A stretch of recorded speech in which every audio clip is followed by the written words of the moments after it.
지금 말씀하신 것처럼 그 변혁적 중도주의라는 뭐 그 꼭 그런 개념이 아니라 그런 간판을 아래에 어떤 사람들이 모이냐 이런 차원이 아니라 선생님께서 설명하신 것처럼 변혁적 중도주의 아닌 것들이 자리 잡기가 어렵고 현실적으로 세를 갖기 어려운 아주 폭넓은 시민적 공감대 예. 이런 것들이 지금 현실로 우리 입장에서도 체감이 되지 않습니까? 예. 그게 변혁적 중도주의다 이렇게 보는 게 순서상 더 맞을 것 같고, 그런 의미에서 이제 최근 상황을 이제 변혁적 중도주의라는 이름으로 지칭된 현실이 훨씬 더 우리 많은 사람들의 실감에 다가와 있다.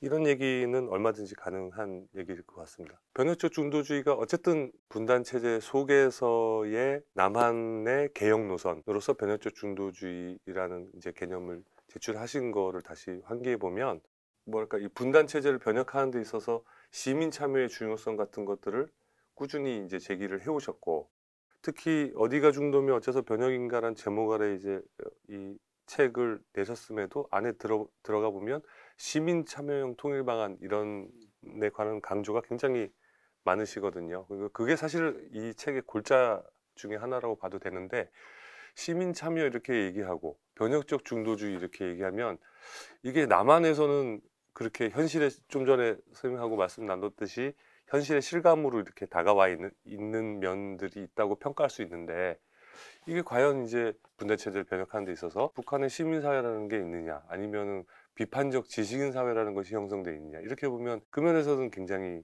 여러 가지로 회의적이지 않습니까?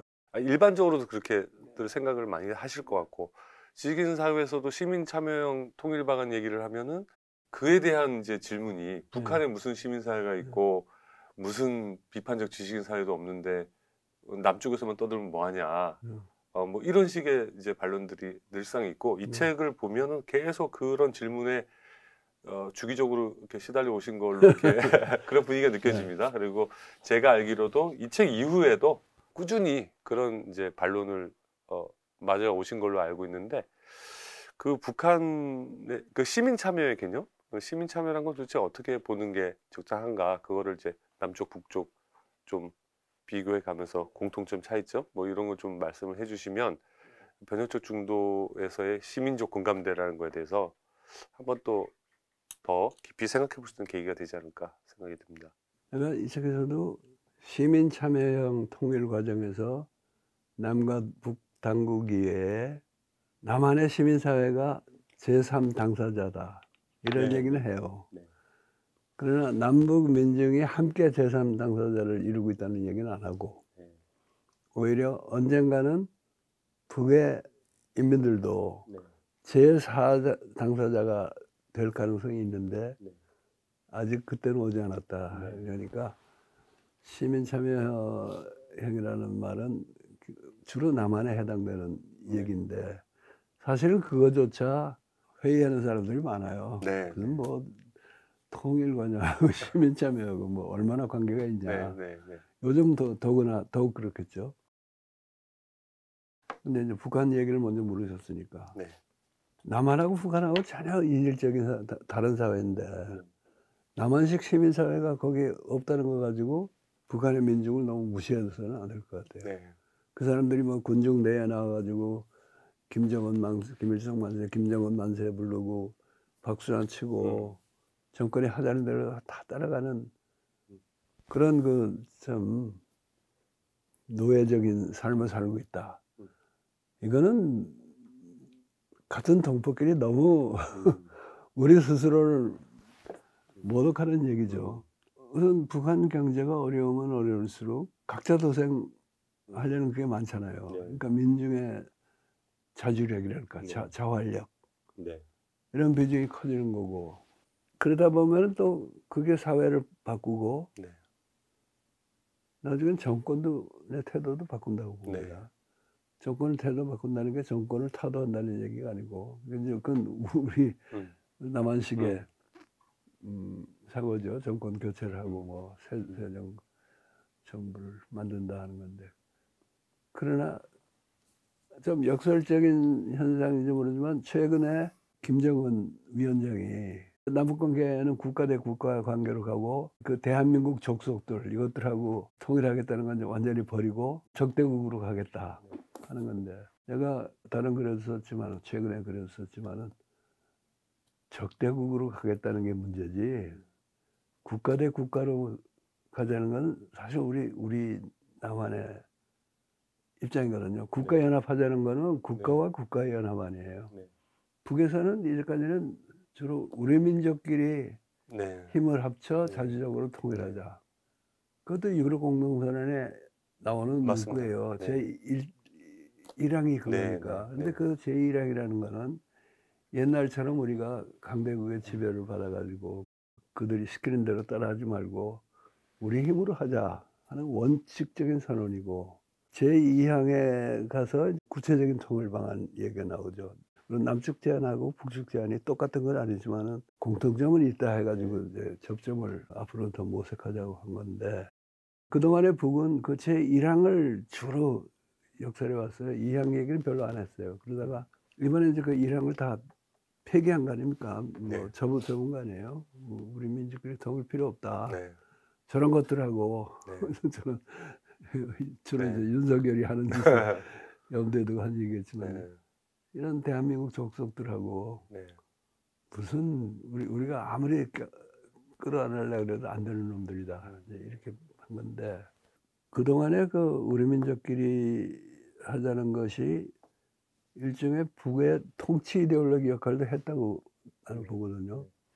그러니까 우리 평양 쪽에서는 당장이라도 우리 민족끼리 힘을 합쳐서 통일하자고 미제국주의자들하고 네. 남한에 있는 친미 사대주의자들이 이걸 반대해서 안 되는 거지. 네.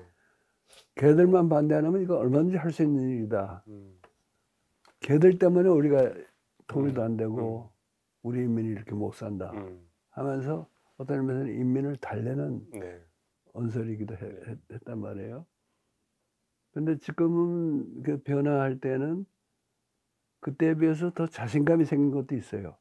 핵무력도 가졌고 경제도 그렇게 참 철저히 봉쇄하고 제재하는데도 안 망하고 안 굶어 죽고 버티고 있다는 그런 것도 있지만은, 또 하나는 우리 민족끼리 힘을 합쳐서 하면 될 텐데 저놈들 때문에 안 된다 하는 걸로는 인민의 그 변화된 생활이나 정서에 부응할 수가 없게 됐어요.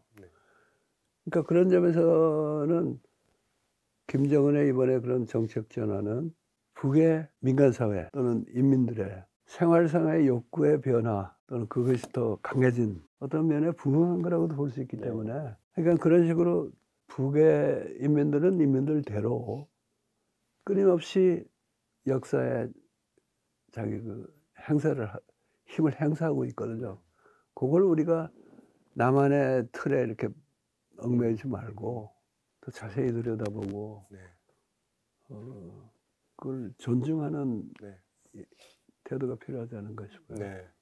그러니까 보통 흔히 생각할 때 이제 시민 참여 그러면 쉽게 생각해서 집회와 시위의 자유 이런 거 중심으로 이렇게 좀 너무 좁게 이미지를 이렇게 선입견을 갖는다 그럴까? 그런 부분이 있는데, 민중의 생활상의 요구의 변화 이런 것들이 어떻게 되느냐에 따라서 말하자면 그게 북한 당국이든 남쪽이든 정부의 질적 변화 같은 것들이 찾아올 수가 있고, 그런 것들이 얼마든지 가능하기 때문에 이 시민 참여라는 거의 차원과 형태가 굉장히 다양한 여러 가지 방식일 수 있어서 그런 차원을 포괄하는 방식으로 시민 참여를 말씀하신다 이렇게 정리를 하는 게 좋을 것 같아요. 근데 이제 그 남한에서도 시민 참여형 통일 과정 그러면은 좀 냉소하는 분들이 아니 남북 관계처럼 이 복잡한 이런 문제, 외교 안보 문제, 통일 문제 시민들이 참여하면 얼마나 하겠다는 거냐 하는 건데, 그게 꼭 남북 회담에 뭐 민간 대표가 몇 명 들어가느냐 그 문제가 아니거든요. 지금 말씀하셨듯이 집회와 시위의 자유를 포함해서 남한 국민들에게 주어진 권한을 최대한으로 행사해서 통일 과정이 올바르게 가도록 하고, 또 구체적으로 이제 우리는 자랑할 수 있는 게 그걸 안 하겠다는 정권을 한번 퇴진시킨 맞습니다. 네. 그런 네.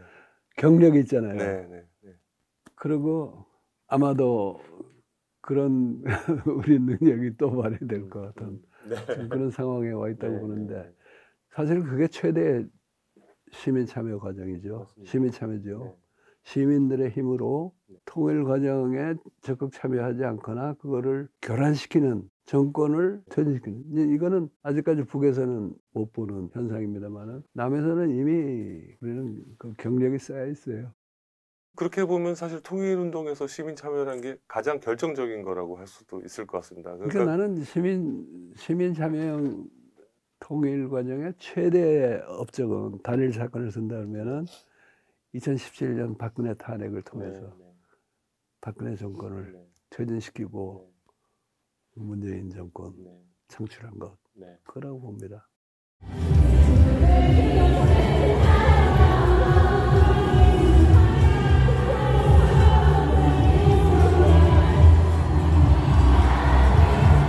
개성공단을 폐쇄하고 뭐하고 이렇게 남 갈등을 막 고조시키던 정부를 제거하고 나서 이제 남북 평화협력 부분에서 뭔가를 해보겠다라는 정권을 세우고 그렇게 가서 하노이 가서 이제 뭐 소위 이제 노딜 그래가지고 뭐 모든 게 다 이제 숲으로 돌아간 것처럼 얘기들을 하지만 어쨌든 그 앞과정까지의 또 성과들은 또 성과들대로 있는 거여서 최근에 트럼프가 재당선이 돼가지고 그 점을 뭐 기대하시는 분도 있고 우려하시는 분들도 있는데 그건 뭐 어떻게 될지 모르지만 그 말씀하신 것처럼 그런 거에 그 회방을 놓는 정권을 퇴출시키는데도 시민 참여가 작동하지만 제대로 하는 정부를 세우는데도 시민 참여가 그렇죠. 굉장히 적극적이고 오늘 공부길에 모두에 말씀드렸던 그 지방 정부 같은 경우도 예를 들어서 14선언 같은 게 아주 직접적으로 인천 그 앞바다의 서해상에 이해관계하고 딱 결부됐을 때는 그런 사업에 지방 정부가 뭐 통일 사업을 주도적으로 나서서 할 수 있는 그런 여건은 아니지만 어쨌든 그런 14선언 같은 것들이 계기가 되었을 때 그런 거에 적극적으로 가담하고 동참하고 또 그걸 발전시키기 위해서 노력하고자 하는 지방 정부를 세우거나 예. 그러지 않는 지방 정부를 퇴출시키는 것도 역시 시민 참여, 지역 주민들의 선택에 또 달려 있는 문제이기 때문에 시민 참여라는 것은 생각보다는 굉장히 폭넓고 어쩌면 또 상식적이기도 하다 그런 생각을 좀 하게 되는 것 같습니다. 이번에. 네. 지당하는 말씀입니다.